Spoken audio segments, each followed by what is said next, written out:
Well, Stephen, I find myself somewhat in awe, both as with one of the world's most distinguished scientists, but also a physicist, where physics is in some sense a sort of senior science. I mean, the bedrock of all other sciences. I'm a mere biologist. I suppose biology has the complexity, but physics has the fundamentals. Of course, we physicists feel that way, but we're much too polite to say so. Yes. It has been said that whereas most distinguished scientists tend not to be religious believers, there's a slight tendency for biologists to be even more atheistic than physicists. That, yes. You have heard that. What do you make of that, if anything? Oh, I don't know. Perhaps it's just that biologists have bloodied their knuckles so much fighting over evolution that they've become a little bit more militant. And I think physicists perhaps tend to, since they hope that they're approaching some ultimate understanding of the laws of nature, they tend to use God as a metaphor for that. Einstein famously did. Hawking has, without necessarily meaning very much by it. That's been always my impression, that most physicists who say they're religious, if you actually probe a bit deeper, it turns out that they're religious in the Einsteinian sense. Yes. But you probably know some genuinely Christian or genuinely Jewish who really, really do believe. Oh, absolutely. Yeah. I know a number of general relativists for some reason, people who work in Einstein's general theory of relativity, who are devoutly religious. I don't know why that in particular. I knew one astrophysicist who said he was an Orthodox Jew but didn't believe in God. Yes, I mean, nobody ever says they're an Orthodox Christian but don't believe in God. But that, I mean, because Judaism puts so much more of an emphasis on observance as compared to belief that it makes sense in a way. I think Hinduism, in that sense, is like Judaism, that what's much more important is the dietary rules and the keeping various Sabbaths and holidays. You're honoring a tradition. And in Judaism, nobody ever catechizes you about what you believe. In fact, obviously many of my friends are Jewish, and I've asked them what they understand about the afterlife, and they don't have the foggiest idea. Yeah. It's not part of the official religion to have a definite idea about the afterlife. I mean, I think it's very different from Christianity. Yes, and I think also in Judaism there's a tradition of continual questioning, isn't there? Continuing sort of examining and turning your beliefs over. And I suppose so, yes. The Talmudic tradition. Of course, Christianity is more like Islam in that way. It's really important that you believe in specific things, and you're likely to get killed by someone if you don't believe the right thing. Particularly someone of almost the same religion. Yeah, that's right. But not quite.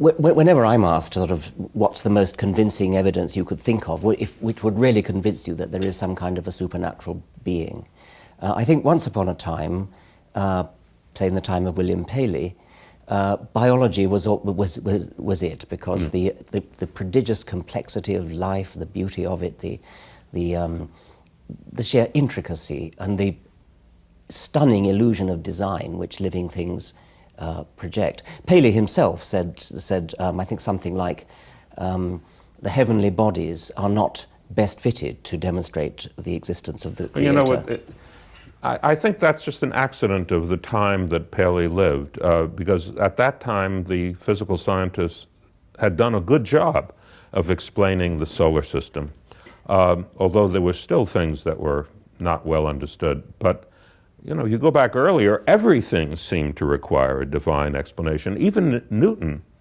thought that although he could account for the way the planets moved, and the tides and the fall of fruits, he could not account for the fact that there was a difference between dark matter and light matter, between the sun and the planets.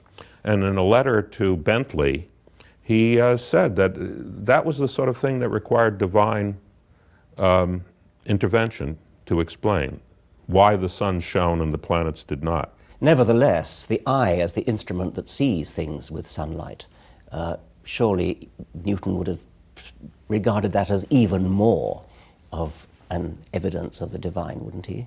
I don't know. I don't know. I don't know that he ever speculated about that. He had great hopes for a unification of all the sciences in terms of various forces acting on corpuscles of matter.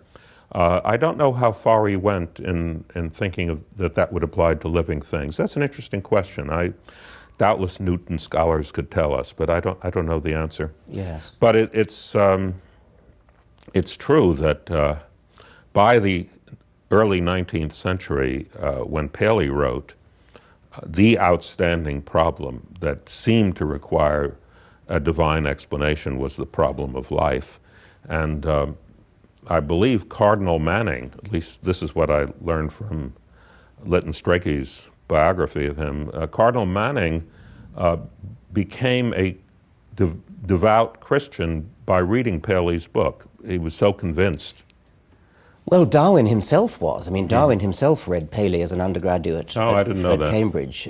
They all had to, but Darwin was particularly impressed by it, and I think on the voyage of the Beagle, he probably thought that what he was seeing when he roamed through the Brazilian jungle and things was evidence of God. But although it's often said that it was Darwin who finally killed that kind of Paleyism, and I think that's probably right, nevertheless, even before Darwin came along, it's never seemed to me to be a very logically coherent argument. I could have imagined, indeed as David Hume did, that before Darwin came along, one would have said, well, I don't understand where this illusion of design comes from, but a supernatural designer doesn't help. We're still left with a mystery. And so, although it's very nice that Darwin did come along and actually answer the question, even before Darwin came along, we didn't actually, so to speak, need him in order to reject the idea of a supernatural designer. We physicists are somewhat in that position because we hope for a set of very simple laws of nature that will account for everything we see. But when we have them, there will always be a question, well, why those laws? Exactly. And many people say, in fact, a Jesuit has argued to me that that's where God comes in, that God ordained the laws and he is the ultimate explanation. And of course, the response to that is, well, you know, what have you really helped at all with that? What explains God? What explains why God is the way God is? If you have some specific understanding of that three-letter word, G-O-D, then you have the mystery. Why is God that way rather than some other way? And if you don't have any specific understanding of what you mean by, I hear the thunder, I hope he's not getting annoyed with it. If you don't have any specific understanding of what you mean by G-O-D, then what are you talking about? Yes, quite. Then it's just an empty word. I suppose a biologist would put an additional spin on that, which is not just why is God this way rather than that way, but in order to do what he's supposed to be doing, which is, say, ordaining the laws of physics, to say nothing of forgiving our sins and listening to our prayers and things, he would have to be a complex entity, which is exactly the kind of entity that we are setting out to explain, and which Darwin, in fact, does explain.